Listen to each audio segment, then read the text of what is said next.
여러분, 오늘은 구원이란 무엇인가에 대한 주제를 가지고, 제목을 가지고 여러분과 말씀을 나누기 원합니다.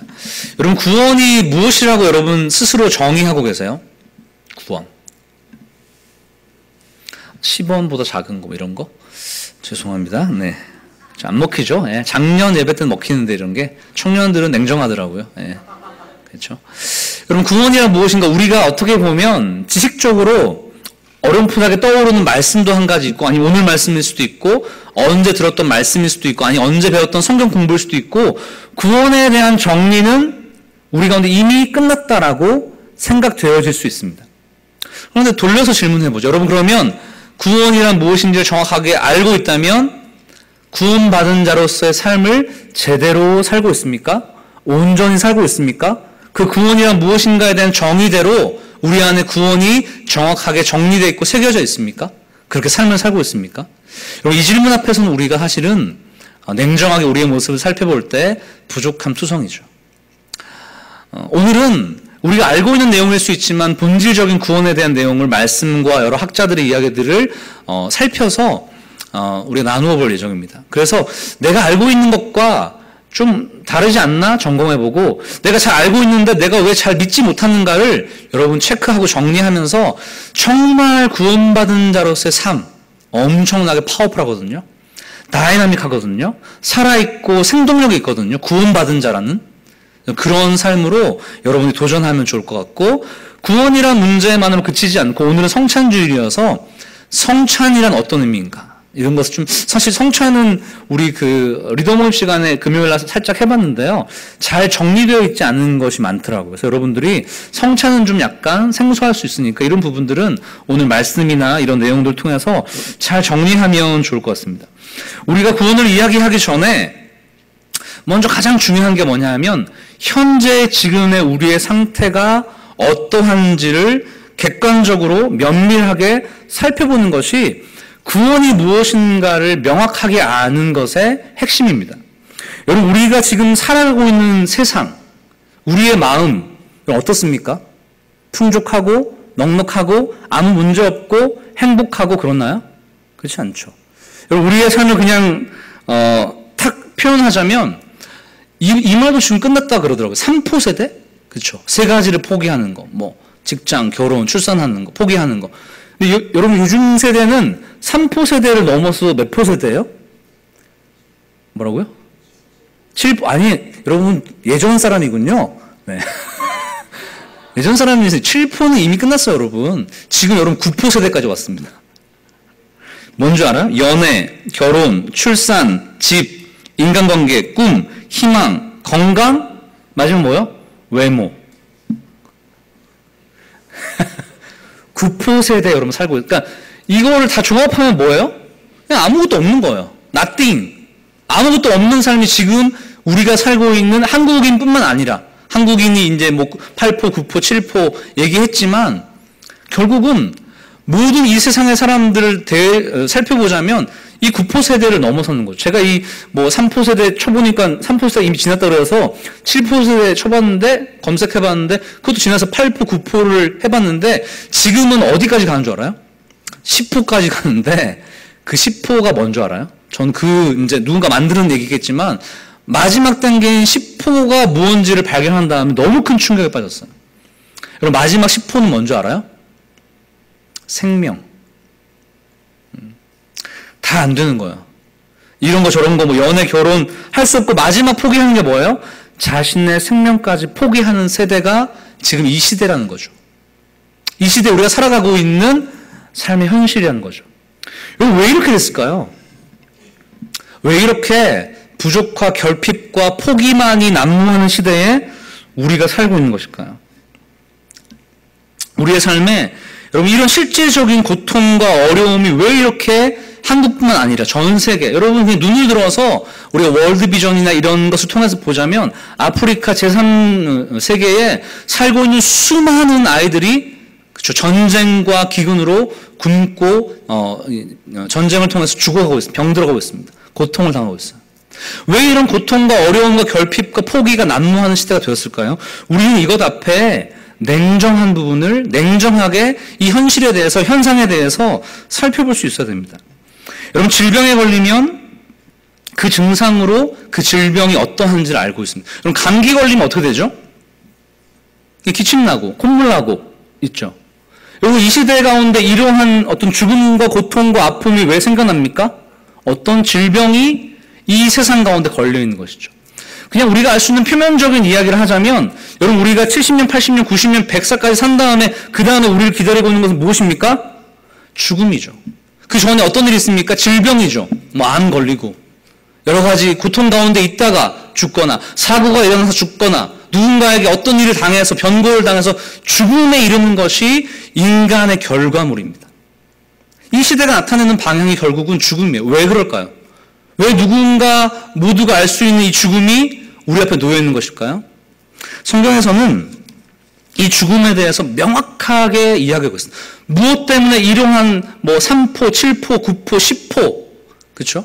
전쟁과 기근과 아픔과 고통과 결핍이 난무한 시대, 우리나라는 OECD 국가 중에서 청소년과 노인 인구의 자살률 1위인 시대에 우리가 왜 놓여져 있는가? 절망과 고통 가운데 왜 놓여져 있는가? 여러분, 로마서 6장 23절에 보면 그 이유에 대해서 아주 심플하게 얘기하고 있습니다. 6장 23절. 이 죽음, 이 여러 가지 고통과 아픔을 통해서 마지막에 일어나는 그 죽음이 왜 일어나고 있는가? 왜 일어났는가? 우리의 삶에 이러한 일이 있는가? 우리 로마서 6장 23절 큰 목소리로 한번 읽어보겠습니다. 시작.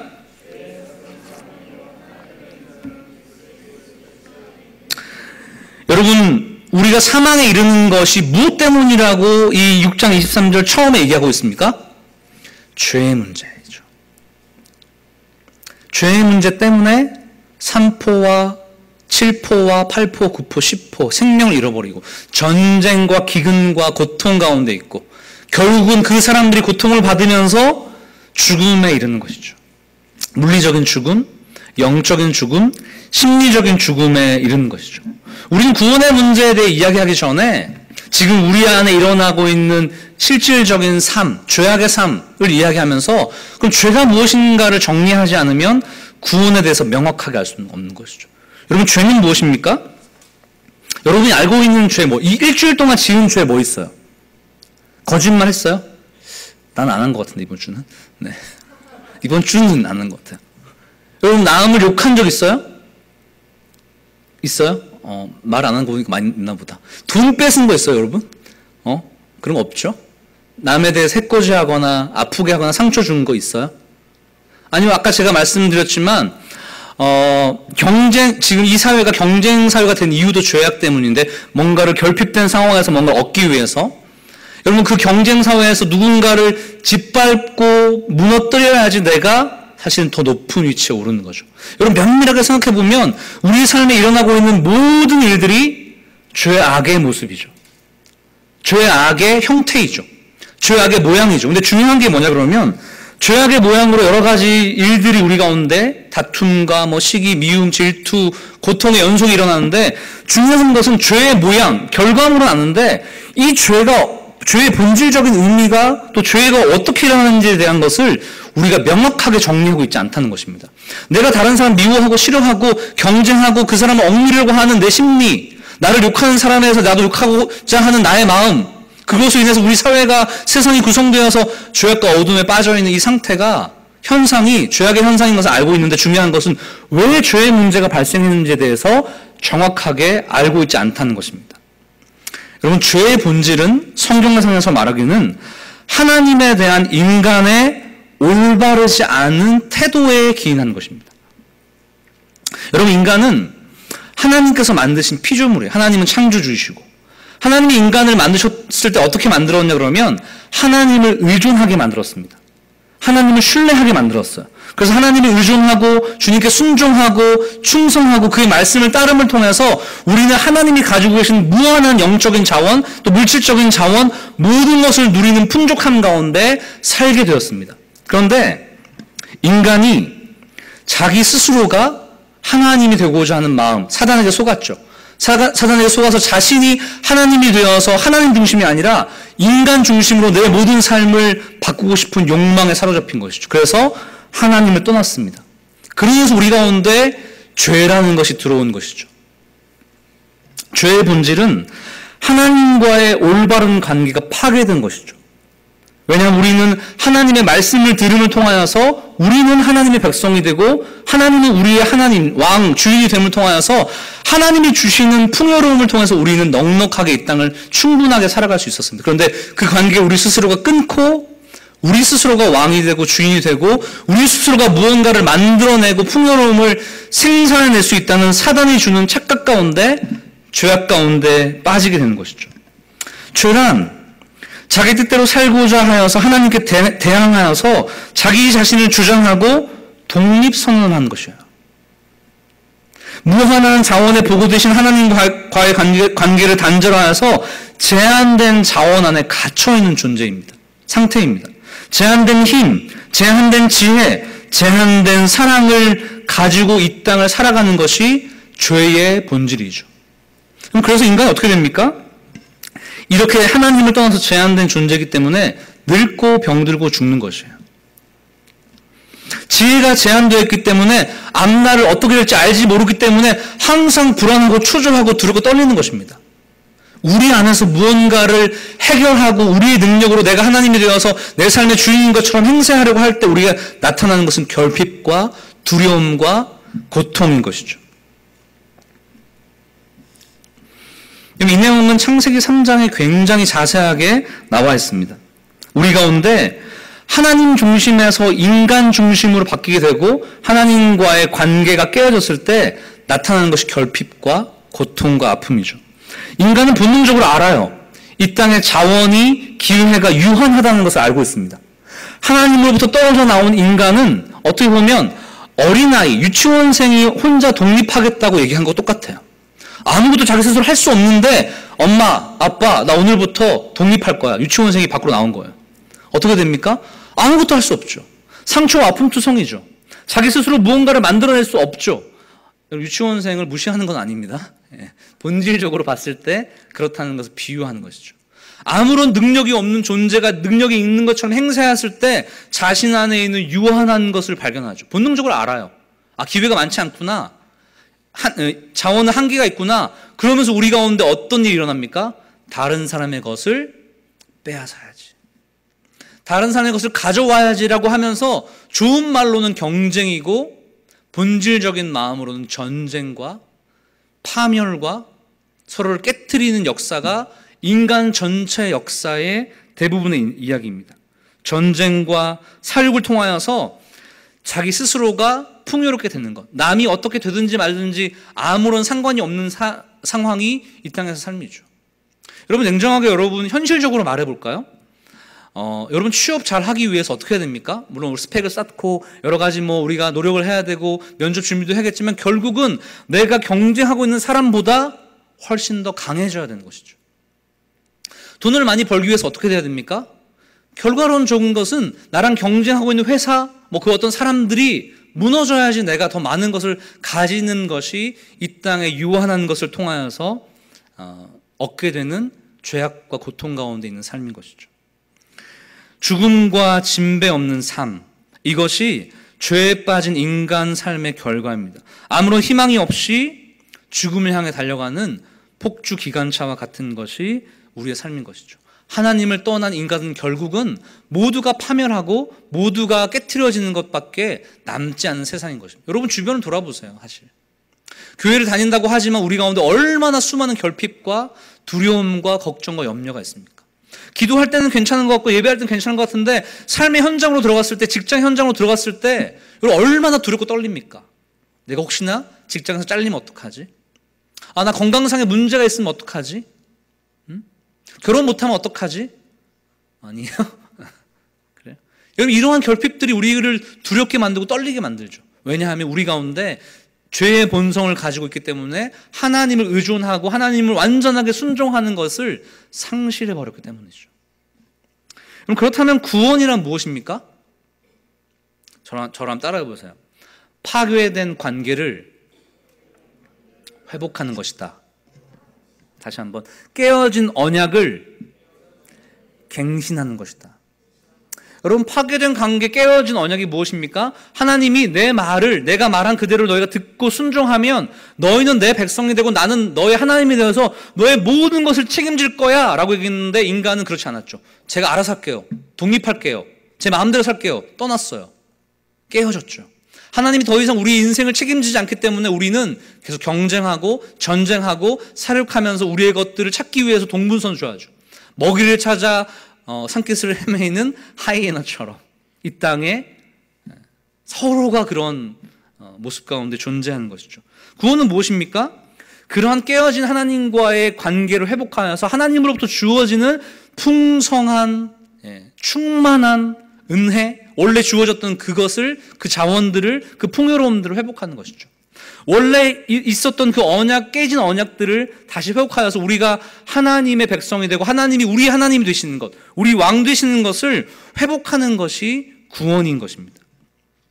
근데 이 일을 누가 하셨냐 그러면 완전한 인간이자 완전한 신이신 그 주님께서, 예수님께서 이 땅 가운데 내려오셔서 우리의 모든 죄를 깨끗하게 하는 대속하시는 죽음을 지심을 통하여서 우리를 정결하게 하시고 깨어졌던 하나님과의 관계를 다시 한번 예수님의 십자가 사건을 통해서 회복시키시고 관계를 갱신하신 것이죠. 여러분, 그것에 대한 이야기를 마가복음 10장 45절에서 얘기하고 있습니다. 우리 한번 찾아볼까요? 마가복음 10장 45절.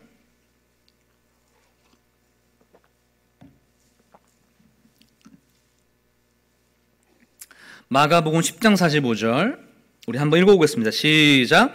인자가 온 것은 섬김을 받으려 함이 아니요 도리어 섬기려 하고 자기 목숨을 많은 사람의 대속물로 어떻게 한다고요? 주려 함이라. 예수님이 인자, 즉 사람의 아들, 정확한 표현은 그 사람의 아들이라고 다니엘서 7장에 예언되어 있는 인자를 얘기해요. 그러니까 하나님의 아들, 사람의 아들이라는 것을 완전하게 표현하는 메시아를 표현하는 어떤 특정한 단어인데요. 예수님에게 붙여진 그 단어 인자, 그 사람의 아들이라는 그 예수님께서 이 땅에 오신 이유가 무엇인가 하면 많은 사람의 대속물로 자신을 주려 합니다. 즉 우리의 죄를 대신 속죄하기 위한 죽음의 제사를 드린 것이죠. 그래서 우리는 예수님을 믿게 됨을 통하여서 우리는 우리 안에 있는 죄의 문제, 우리에게는 결핍과 기근과 고통과 폭력과 경쟁하기에 혈안이 되어 있는 우리의 삶을 예수님을 통해서 우리 속에 있는 죄의 문제가 해결되는 것입니다. 그리고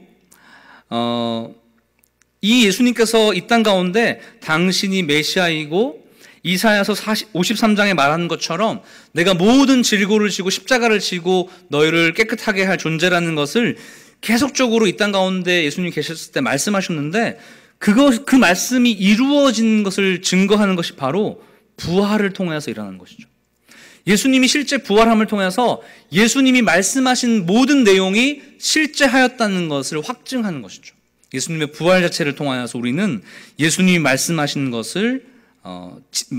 것이 진짜라는 것을 알게 되는 것입니다. 그리고 이러한 내용, 우리의 죄의 문제를 해결하고 우리의 모든 삶의 어떤 피폐함과 고난과 아픔을 치료할 수 있는 죄의 문제를 해결할 자로 예수님을 우리 마음에 받아들임을 통해서 우리는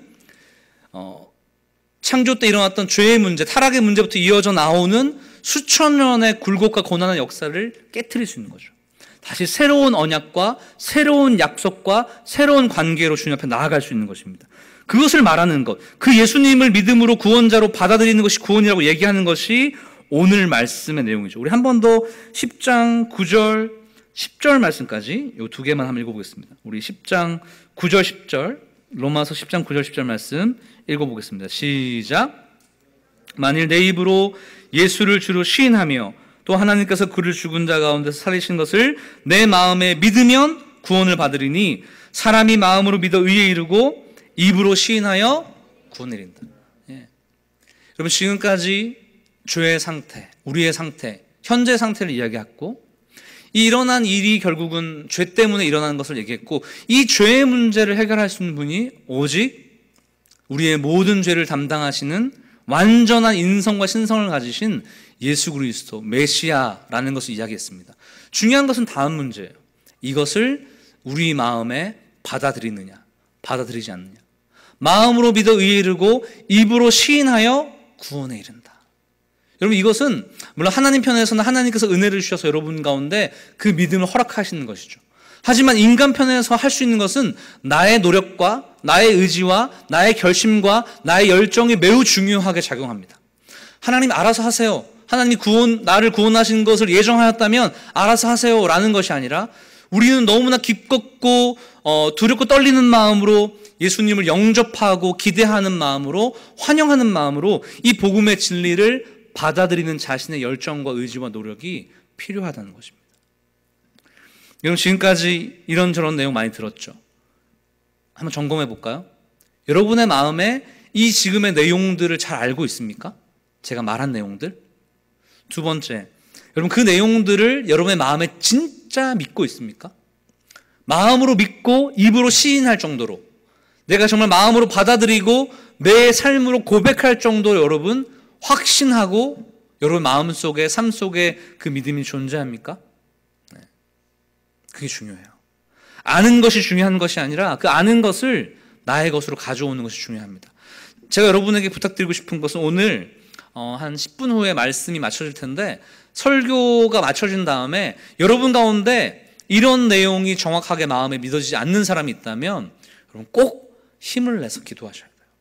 기도하면서 하나님, 내 마음 가운데 이것을 진짜 실제로 믿고 정말 구원받을 수 있는 은혜를 허락해달라고 여러분 간절하게 주님 앞에 나아가셔야 됩니다. 그럴 때 하나님과의 진정한 연합과 은혜가 시작될 줄 믿습니다. 아멘. 여러분, 구원의 적용에 대한 것을 이제 성찬과 연결해서 얘기할 텐데요. 예수님을 구원자로 영접한 사람은 구원받았어요. 그 사람은 in Christ, 주님 안에 거하는 삶으로 이제 살게 됩니다. 그리스도와 연합하게 되고 진노의 자녀, 원수된 자에서 이제 하나님의 자녀, 의인이 되어져요. 제한된 삶에서 풍성한 삶으로 바뀝니다. 죽음의 공포가 나의 삶의 소망과 희망으로 바뀌게 되는 거죠. 예수 그리스도를 구원자로 영접하는 순간 우리의 마음과 삶에 완전하게 새로운 일들이 일어나게 됩니다. 이것이 구원이에요. 이것이 구원의 삶이에요. 고린도후서 5장 17절에는 이렇게 얘기했습니다. 그런즉 누구든지 그리스도 안에 있으면 뭐죠? 새로운 피조물이라. 이전 것은 지나갔으니 보라 새 것이 되었도다. 예수 그리스도 구원자 그분을 믿음을 통하여서 우리가 어떤 일이 합니까? 모든 것이 생각, 가치관, 나의 말과 행동, 삶의 모든 결정권, 모든 것이 완전 전인격적인 것이 새롭게 되는 것이 구원이에요, 여러분. 구원은 제가 이제 너무 비약해서 죄송한데 예전 제가 봤던 것이니까 막 어린이 그 전도 집회 이런 데서 보면 목사님들이 막 애들 보고 나오라 그런 다음에 너 이 말을 따라해 한 다음에 애들을 따라하게 합니다. 예수님을 나의 구원자로 믿습니다. 해봐. 했어요. 그러면 너 구원받았어. 아멘. 이렇게 구원을 처리하듯이 할 수 있는 게 아니라는 거죠. 여러분 무엇을 얘기합니까? 누구든지 그리스도 안에서는 새로운 피조물이 되는 것이에요. 처음 하나님이 만드셨던 그때로 돌아가는 것이죠. 하나님과 그 관계가 회복되는 것이죠. 이전 것은 지나갔으니 모든 것이 새로운 것이 되는 것이죠. 예수님을 정말 보이지 않는데 믿게 되고 하나님이 나와 함께 하는 것을 믿게 되고 내 마음에 그런 감동과 어떤 그 영적인 느낌이 샘솟아나는 거죠. 이상한 일이죠. 이상한 일이 발생하는 것이 구원이라는 것을 이야기하고 있는 것이에요.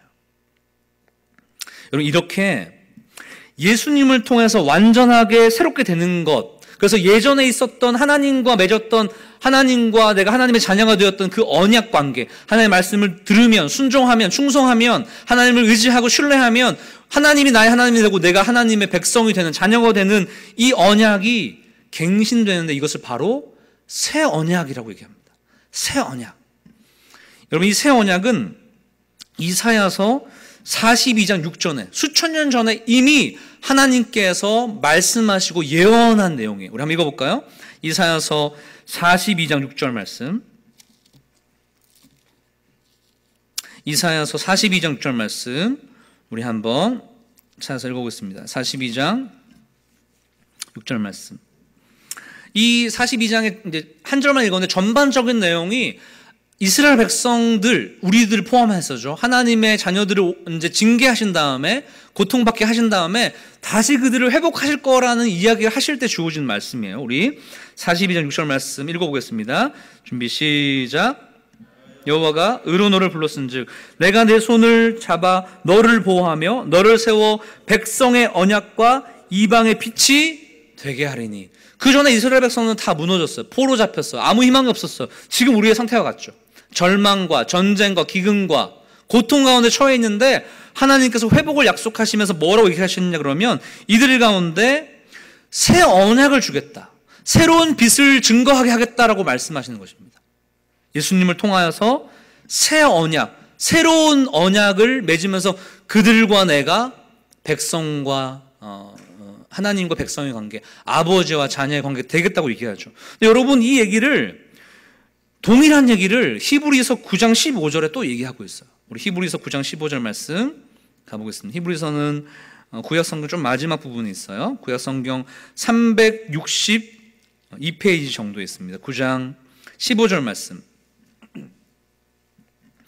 우리 히브리서 9장 15절 말씀 읽어보겠습니다. 준비 시작. 그는 새 언약의 중보자시니 이는 첫 언약 때의 범한 죄에서 속량하려고 주구사 부르심을 입은 자로 하여금 영원한 기업의 약속을 얻게 하려 하십니다. 처음 맺었던 하나님과 우리의 그 놀라운 풍요로운 관계가 깨졌는데 이제 다시 예수님이 새 언약의 중보자, 새 언약의 중매쟁이, 새 언약의 징검다리가 되셔서 예수님을 구원자로 영접한 모든 자에게는 다시 새로운 언약이 이루어지고 새로운 언약을 통해서 하나님과의 영적 관계가 시작된다는 것이죠. 처음에 하나님 만드셨던 그 창조 때의 모습으로 회복되어져서 아무 것이 없어도 하나님으로 충분하고 넉넉한 자가 우리가 된다는 거죠.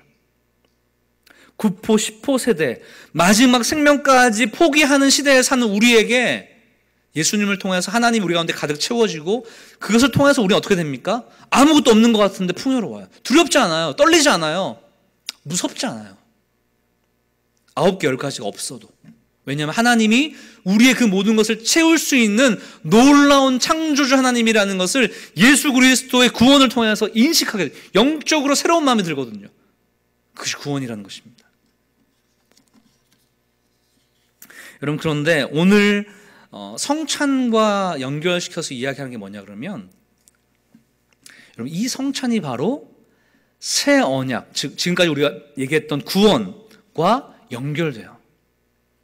예수님께서는 우리에게 정확하게 한 가지만 꼭 하라고 얘기하셨는데 그게 뭐냐 그러면 성찬이에요. 예수님이 유일하게 구체적으로 디테일하게 말씀하셔서 기념하라라고 말한 게 뭐냐 그러면 성찬입니다. 왜냐하면 성찬을 통하여서 우리는 새 언약을 기억하게 되거든요. 예수님과 내가 맺었던 새로운 구원의 언약을 기억하고, 중요한 것은 예수님 성찬식 때 예수님의 피를 기념하는, 십자가의 사랑을 기념하는 포도주를 마시고, 예수님의 찢겨진 살을 기념하는, 마찬가지 십자가죠. 구원의 사건이죠. 그것을 기념하는 떡을 먹음을 통해서 우리는 무엇으로 충만하게 됩니까? 예수님으로 충만하게 되는 것이에요. 여러분, 이 형식이 아닙니다. 성찬은 의식이 아니에요. 그냥 이루어지는 예식이 아닙니다. 여러분, 칼빈 선생님은 이런 얘기했어요. 성찬을 통하여서 그리스도가 충만하게 영적으로 임재하는 시간이다 이렇게 얘기했어요. 로날드 롤하이저라는 성찬의 영성이라는 책을 지었던 분은 이렇게 얘기했어요. 되게 이 말이 굉장히 저는 멋있다고 생각해요. 성찬은 우리가 하나님의 육체적 포옹은 가오로 한다면 실제적 임재거든요. 육체적 포옹을 경험하게 함으로써 우리에게 일상의 자양분을 공급한다. 하나님과의 접촉인 성찬은 하늘로부터 내려온 새로운 만나, 새로운 떡을 먹는 것이다. 여러분, 성찬은 그냥 감사합니다가 아니라 예수님의 이 살과 피를 우리가 먹음을 통하여서 실제적으로 그리스도의 임재를 체험하는 거예요. 영적인 체험을 하는 것이 이 시간이에요. 여러분, 고린도전서 11장 25절에 보면 예수님께서 꼭 이것을 하여서 우리 가운데 예수님을 기념하고 예수님을 만나라고 하는 장면이 있습니다. 우리 고린도전서 11장 25절 말씀 같이 읽어볼까요? 고린도전서 11장 25절 말씀 여러분 이렇게 자세히 살피면서 우리 바라보겠습니다. 고린도서 11장 25절 말씀 천천히 읽으면서 우리가 지금까지 얘기했던 내용들이 여기로 이 성찬으로 귀결되고 있는 것을, 그 물이, 영적인 물이 여기로 흘러가고 있다는 것을, 말씀이 여기로 매짐되고 있다는 것을 여러분 생각하면서 읽으셔야 돼요. 우리 한번 읽어보겠습니다. 시작. 식후에 또한 그와 같이 잔을 가지시고 이르시되 이 잔은 내 피로 세운 새 언약이니 이것을 행하여 마실 때마다 나를 기념하라 하셨으니. 여러분 초대교회가 처음 세워진 예루살렘 교회가 이방의 여러 가지 갈라디아, 빌립보, 에베소 교회가 강렬하고 파워풀했던 이유가 뭔지 아세요? 성찬을 통하여서 그리스도의 임재를 날마다 경험했던 것이죠. 여러분 사도행전 2장 끝에 보면 예루살렘 교회가 처음 만들어진 다음에 그들이 날마다 뭐 했는 줄 알아요? 날마다 떡을 나누며 서로 찬송하기를 힘썼다 이렇게 얘기하고 있어요. 마지막 부분 찾아보세요. 사도행전 마지막에 보면 날마다 모여서 떡을 떼었다는 표현을 하고 있어요. 떡을 떼는 건 뭡니까? 성찬했다는 거죠. 매일매일 성찬을 통하여서 예수 그리스도의 임재를 경험하고 새 언약을 다시 한번 회복하면서 자신 안에 있는 죄의 본성과 죄의 어두움들을 깨트리고 하나님이 주신 새로운 피조물로서 새로운 능력을 계속적으로 공급받았던 것이죠. 그것이 초대교회의 수많은 교회들이 하나님 나라 영광을 위해서 목숨을 걸고 달려갈 수 있었던 비결이라는 것은 좀 너무 가벼운 얘기지만 유일한 비밀이 되겠죠. 우리 가운데 왜 이 구원의 능력, 새 언약의 능력이 부족합니까? 우리 가운데 이 성찬의 영성, 성찬의 능력이 상실되었기 때문 아닌가 싶은 생각이 들어요. 두 달에 한 번밖에 안 하는 게 좀 아쉽긴 한데, 여러분 의도적으로라도 이런 것을 굳이 떡을 안 먹고 포도주를 안 먹어도 여러분 매일매일마다 예수 그리스도를 생각하면서 이 말씀들을 묵상하면서 내 스스로 개인적인 성찬을 하면 되는 것이죠. 개인적으로 그분의 살과 그분의 피를 기념하면서 내가 지금 존재하는 것은 그분의 살과 피, 십자가 때문이라는 것을 고백하며 나아간다면 오늘 하루 살아갈 영적인 일용할 양식을 하나님이 하늘로부터 공급하시고 우리는 그것을 통해서 오늘 하루를 살아갈 수 있는 능력을 소유하게 되는 것이죠.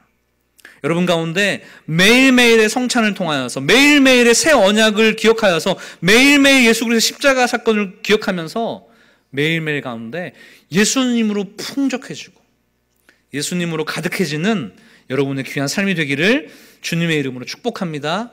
아멘. 우리 함께 찬양하면 좋겠는데 이 찬양을 나오세요. 이 찬양을 잘 모른다 그러더라고요. 그렇죠? 십자가를 참으신 여러분 잘 몰라요? 하면 되죠. 배우면 되죠. 그렇죠? 예. 우리 이 찬양하면서 저 이 찬양을 참 좋아하거든요. 그래서 여러분 같이 찬양하면 좋겠고 여러분 여러분 개인의 성찬을 할 때 주님과의 그런 경건의 시간을 가질 때 이 찬양들을 좀 고백하고 그래서 하나님으로 좀 충만해지는 시간은 더 가지면 좋을 것 같아요. 우리 함께 찬양합시다.